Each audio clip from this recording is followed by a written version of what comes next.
Assalamualaikum warahmatullahi wabarakatuh.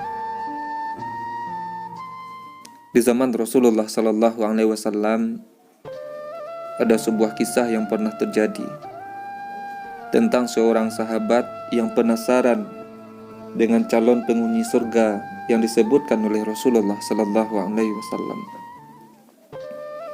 Di salah satu sudut Masjid Nabawi terdapat suatu ruangan yang kini digunakan sebagai ruangan khidmat. Dahulu di tempat itulah Rasulullah Sallallahu Alaihi Wasallam senantiasa berkumpul dan bermusyawarah bersama dengan sahabat beliau. Di sana beliau memberikan tausiah. Suatu ketika, saat Rasulullah Sallallahu Alaihi Wasallam memberikan tausiah, tiba-tiba beliau berucap, "Sebentar lagi akan datang seorang pemuda yang ahli surga." Para sahabat pun saling bertatapan. Di sana ada Abu Bakar, ada Utsman bin Affan, dan ada Umar bin Khattab, dan beberapa sahabat lainnya. Tak lama kemudian, datanglah seorang pemuda yang sederhana. Pakaian pemuda itu sederhana, penampilannya sederhana, wajahnya masih basah dengan air wudu, dan tangan kirinya menenteng sandalnya yang sederhana pula. Pada kesempatan yang lain, ketika Rasulullah Sallallahu Alaihi Wasallam berkumpul dengan para sahabat beliau pun berucap, "Sebentar lagi kamu akan melihat seorang pemuda ahli surga." Dan pemuda sederhana itu datang lagi dengan keadaan yang sama seperti yang kemarin. Para sahabat yang berkumpul pun terheran-heran, siapa gerangan pemuda yang sederhana itu? Bahkan hingga ketiga kalinya Rasulullah Sallallahu Alaihi Wasallam menyatakan hal yang serupa, bahwa pemuda sederhana itu adalah seorang ahli surga. Ada seorang sahabat, Abdullah bin Amru bin As, merasa penasaran dengan apa yang dimilikinya, sampai-sampai Rasulullah Sallallahu Alaihi Wasallam menyebutnya pemuda yang ahli surga. Maka Abdullah berusaha mencari. Ia meminta izin kepada ayahnya untuk menginap beberapa malam di kediaman pemuda tersebut. Si pemuda pun mengizinkan, dan mulai saat itu Abdullah mengamati setiap amalan dari pemuda tersebut. Malam pertama, ketika Abdullah bangun untuk tahajud, pemuda tersebut masih terlelap dan tidak melaksanakan sholat tahajud hingga waktu subuh datang. Ba'da subuh pun Abdullah membaca Al-Quran.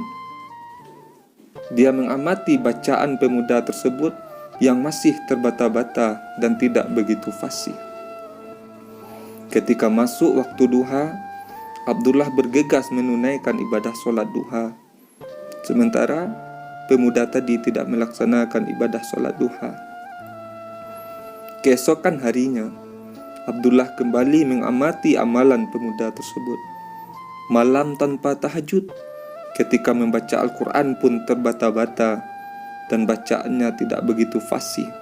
Serta di pagi harinya, dia tidak melaksanakan sholat duha.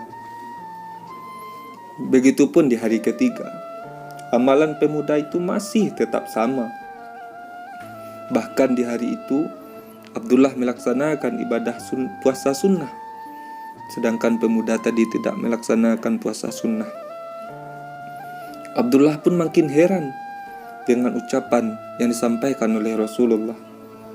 Tidak ada yang istimewa dari amalan pemuda tersebut. Tetapi mengapa beliau menyebutnya sebagai pemuda yang ahli surga? Hingga Abdullah pun langsung mengungkapkan keheranannya kepada pemuda tadi. "Wahai saudaraku, sesungguhnya Rasulullah menyebut-nyebutmu sebagai pemuda yang ahli surga.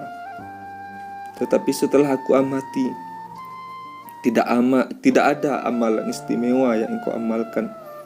Engkau tidak tahajud, bacaan Al-Quranmu tidak fasih. Pagi hari pun kau lalui tanpa laksanakan sholat duha. Bahkan puasa sunnah pun engkau tidak laksanakan.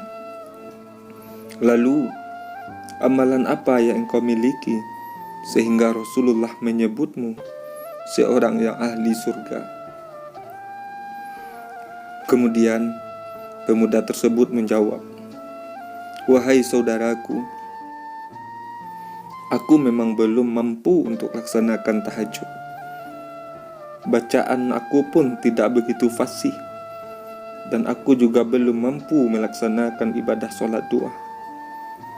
Dan aku pun belum mampu untuk melaksanakan puasa sunnah.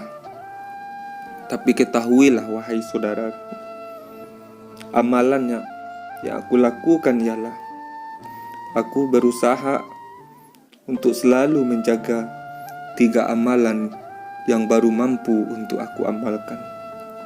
Kemudian Abdullah bertanya, "Amalan apa itu wahai saudaraku?" Kemudian si pemuda tadi menjawab, "Pertama, aku selalu jujur, tidak berdusta kepada siapapun. Dan aku juga tidak pernah merasa iri dan dengki kepada seseorang atas kebaikan yang dikurniakan oleh Allah kepada seseorang tadi." Kemudian Abdullah berkata, "Demi Allah, engkau benar-benar ahli surga. Amalan yang engkau sebut itu adalah amalan yang paling sulit untuk aku amalkan." Jadi, dari kisah yang singkat tadi, dapat kita simpulkan bahwasanya amalan sederhana akan mengantarkan seseorang untuk masuk ke dalam surganya Allah Subhanahu wa Ta'ala. Yang pertama, berperilaku jujurlah dalam kehidupan kita, karena kejujuran akan mendatangkan kepercayaan seseorang kepada kita. Kemudian, jangan pernah berkata dusta dalam kehidupan kita. Dan yang ketiga adalah jangan pernah merasa iri dan dengki terhadap keberhasilan yang dicapai atau yang diberikan oleh Allah kepada orang lain.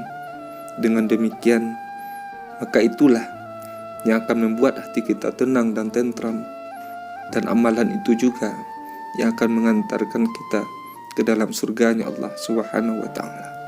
Semoga video singkat ini bermanfaat bagi saudara-saudaraku yang menonton dan mendengarkan video ini. Wabillahi taufiq wal hidayah. Assalamualaikum warahmatullahi wabarakatuh.